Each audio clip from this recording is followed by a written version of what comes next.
जी, नमस्कार। नमस्कार बंटी सर, मैं आपसे एक पूछ क्वेश्चन पूछना चाह रही थी कि अभी जी, हाल ही में जैसा पता चला है कि सुरेश भट्ट सभागृह में बीजेपी कार्यकर्ताओं द्वारा घरेलू सामग्री किचन किट का जो था वो वाटप किया जा रहा था, और जिसमें इतना ज्यादा था कि मतलब किसी भी तरह का कोई प्री प्लान ना करते हुए 3 घंटे तक लोगों को बाहर खड़ा रखा। जैसे हमारी जितनी भी मीडिया टीम वहां पहुंची तो उन्होंने कहा कि इस कार्यक्रम को 3 घंटे तक डिले किया गया, और उस रास्ते पे इतना रश था कि उस दौरान एक 71 वर्षीय महिला की मौत हो गई, और तो और कई लोग जो है वो घायल हैं। तो क्या कहना चाहेंगे आप इस पर? जी, सबसे पहले तो मैं यही कहना चाहूँगा कि जो हमारी एक जी। महिला माता जिनकी मृत्यु हुई है, उनको हम श्रद्धांजलि मैं अर्पित करना चाहता हूँ।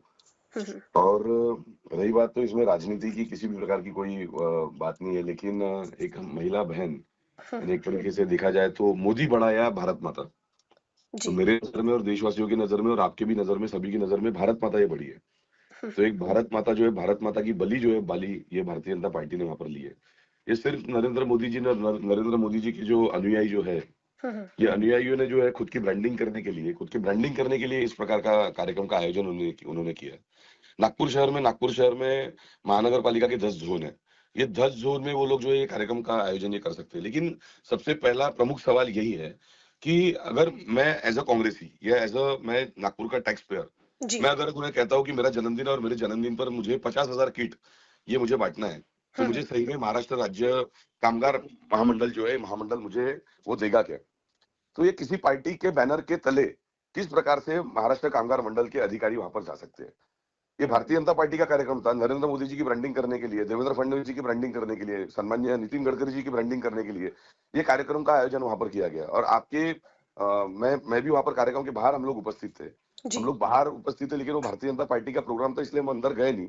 लेकिन वो महिला बहन को एडमिट करने की जब बारी आई, तो वहाँ वहाँ से सारे के सारे भारतीय जनता पार्टी के जो बड़े-बड़े दिग्गज नेता और पदाधिकारी जो है, उनको जब पता लगा कि महिलाओं का आक्रोश अभी बहुत ज़्यादा पैदा हो गया है और एक महिला बहन जो है वो उनकी डेथ हो गई है। तो इसलिए वो सारे के सारे रफू चक्कर हो गए।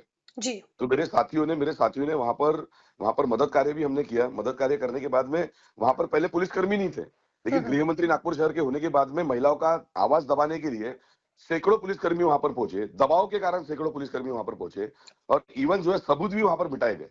पर बंटी सर, सैकड़ों महिलाएँ मुझे बीइंग अ जर्नलिस्ट मुझे ये पूछना है कि क्या आपको नहीं लगता कि इस मामले की जांच एसआईटी से होनी चाहिए?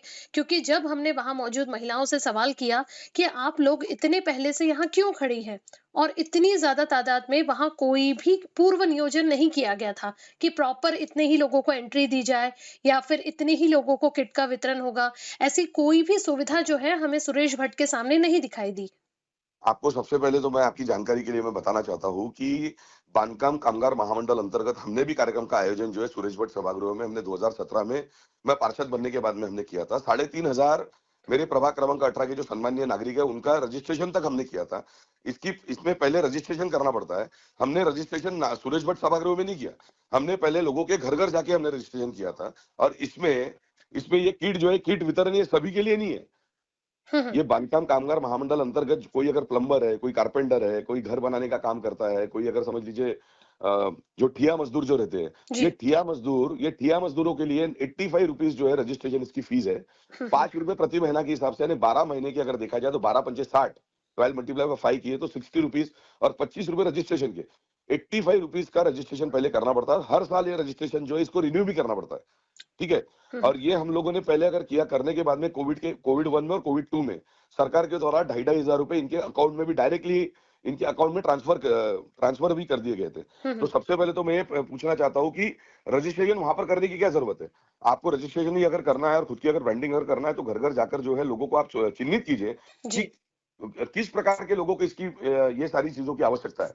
आज हम्म। हमारी बहन, हमारी माताएँ और हमारे भाई ये काम-धंधा छोड़कर, एक दिन की रोज़ी छोड़कर उनको पता चला कि नहीं, इन्होंने पहले प्रलोभन में कहा कि 20-20 हज़ार रुपए का किचन की किट हम लोग वहाँ पर बाँटने वाले हैं, वितरित करने वाले हैं। तो कोई भी व्यक्ति प्रलोभन में आकर वहाँ पर जाकर पहुँचा और पहुँचने के बाद में आपकी और एक जानकारी के लिए मैं बताना चाहता हूँ कि सुबह 4:30-5 बजे से लेकर तो हमारी माता-बहनें जो है वहाँ पर लाइन में लगी लगी हुई थी।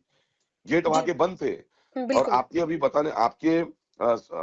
आपने जिस प्रकार से अभी बताया कि 3 घंटे जो लेट गेट खुला ना, तो हम्म। ये सुबह 4:30-5 बजे से जो सन्माननीय जो माता-बहनें वहाँ पर जो आई हुई थी, तो वो 6-6, 7-7, 8-8 घंटे वहां पर धूप में खड़ी रही। किसी भी प्रकार की पानी की वहां पर व्यवस्था थी नहीं।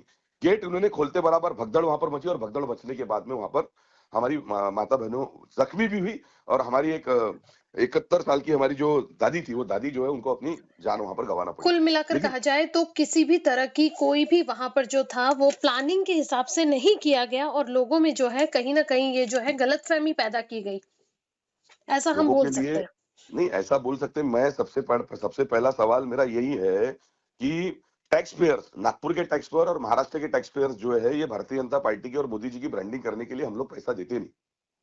सबसे पहले तो सरकारी जो योजना है, सरकारी योजना किसी भी पार्टी के बैनर के तले, किसी हम्म। भी पार्टी के बैनर के तले किस प्रकार से ये कार्यक्रम का आयोजन ये लोग कर सकते हैं, सबसे बड़ा सवाल ये है।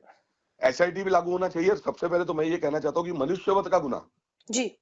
आईपीसी के तहत यह मुकदमा जो है 310 का मुकदमा, 310 एफआईआर जो है, ये हम्म। एफआईआर हमने कोतवाली थाने में जाकर सन्माननीय पाटिल जी वहां पर पुलिस निरीक्षक है, पुलिस इंस्पेक्टर है, जी उनको सर। भी मैंने निवेदन दिया और निवेदन देने के बाद में उनको भी हमने चेतावनी भी दी कि जिस प्रकार से आप साधारण नागरिक के ऊपर में जो टैक्स पेयर नागरिक है, अगर जो बेकसूर भी रहते हैं, हम्म। उनके ऊपर में भारतीय जनता पार्टी के दबाव में आप लोग जब मुकदमा दर्ज अगर करते हो, तो हमारी भी उनसे गुहार है कि इन लोगों ने सन्माननीय गृह मंत्री देवेंद्र फडणवीस जी इनके ऊपर में 302 का गुना जो है डायरेक्ट देवेंद्र फडणवीस जी के ऊपर में इन्होंने दाखिल करना चाहिए, क्योंकि गृह मंत्री का ये शहर है।